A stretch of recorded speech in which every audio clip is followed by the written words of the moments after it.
Neste domingo, eu estava ali dando uma olhadinha nos jornais, principalmente o Estadão, a Folha, e, bom, o Estadão de domingo está assim, nota 10.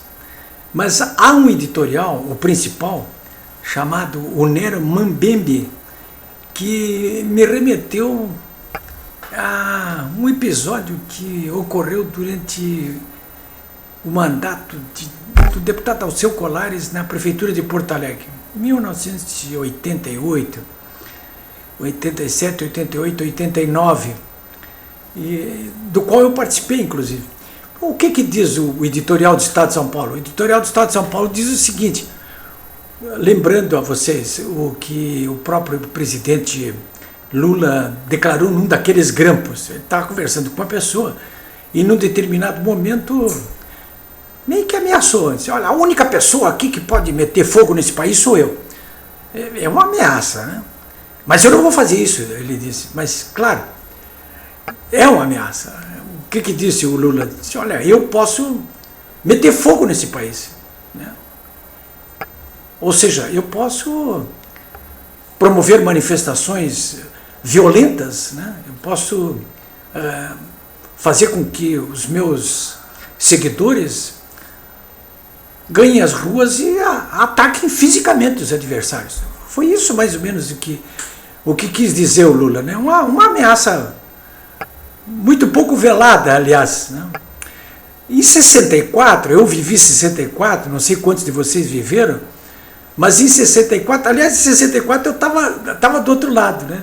E na época, eu era guri, na época nós achávamos que tínhamos acumulado força suficiente para poder enfrentar aqueles que nós chamávamos de golpistas, né? Estávamos confiantes muito no chamado dispositivo militar do Assis Brasil, que era o chefe do gabinete militar do Jango, que dizia ao presidente, por aqui não passarão, os golpistas não passarão por aqui, porque nós temos um dispositivo militar. Não tinha nada. O governo Jango ruiu como um castelo de cartas.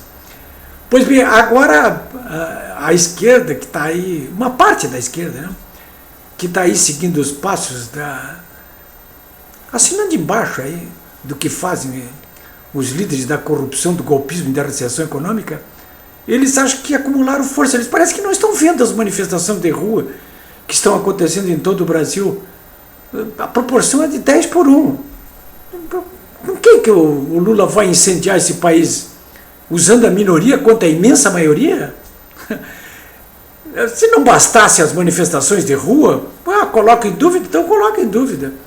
Mas pelo menos não poderiam colocar em dúvida as pesquisas de todos os institutos de opinião que dão aos golpistas da organização Lula-petista alguma coisa como, dá para eles aí 10%, 20%, boa vontade.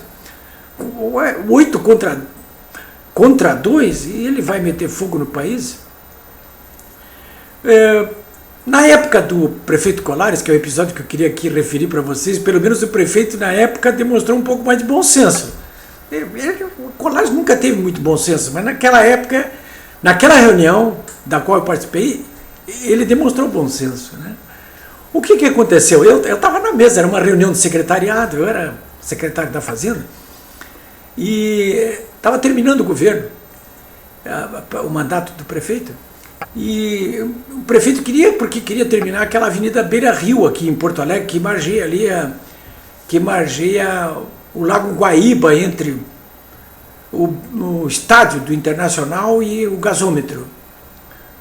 Era um projeto avançado na época, até hoje está lá aquela bela avenida, né?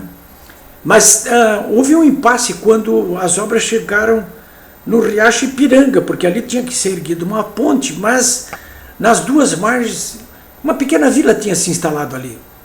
E o prefeito então reuniu o secretariado. Olha, PDT é assim, né? Faz assembleia para tudo. Olha, pessoal, nós precisamos dar um jeito ali de remover aquela vila ali, porque não é possível, precisamos fazer essa ponte urgente ali. E um dos secretários, o pessoal do PDT, eu gosto do pessoal do PDT por isso, né? Porque eles não medem muitas palavras, né? Um dos secretários, prefeito, o senhor sabe como é que chama aquela vila? O prefeito disse, não sei não, como é que chama? É Vila Alceu. Ora, o Alceu Colares era o prefeito, né? E a vila tinha escolhido como homenageado o próprio prefeito. Ele não sabia, ninguém sabia que chamava Vila Alceu, mas chamava Vila Alceu. Bom, não importa, dizer ele, mas como é que nós removemos a Vila Alceu? Perguntou o prefeito. E aí, uma pessoa que representava o Departamento Municipal de Habitação, que era encarregado que seria encarregado de remover a vila, mas tinha que agir rápido ali. Ele foi rápido, ele disse, olha, eu tenho uma solução. Aí quando ele disse que tinha uma solução, já era conhecido pelas suas soluções. O pessoal todo começou da mesa a dar risada, porque só pode vir bobagem por aí. E realmente veio, porque ele disse, olha, nós fazemos o seguinte, durante a noite, os nossos sapadores do PDT vão lá e tocam fogo na vila. Mas gritam antes, olha, fogo, fogo, para o pessoal poder sair e não morrer ninguém. E taca fogo na ilha.